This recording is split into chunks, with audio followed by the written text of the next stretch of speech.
Welcome back to this video. In this video, I will show you the simple setting to turn off all notification for Snapchat on your phone. So let's see.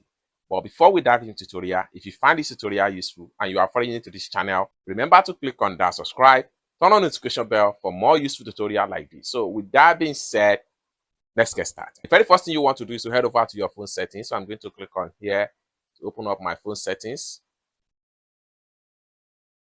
Then after you open up your phone settings, next thing you need to do is to click on search right here. And what you need to do is to simply type in notification.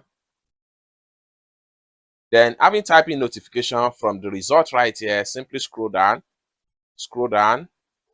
until you get to notification permission manager. So click on that. Then it's going to open up like so. Next thing you need to do is to simply scroll down until you see Snapchat. So click on Snapchat.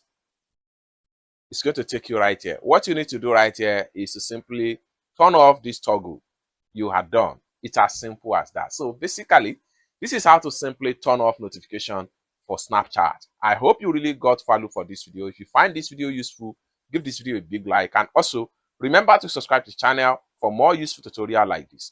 Thank you so much for watching, and I hope to see you in my next video. Bye for now.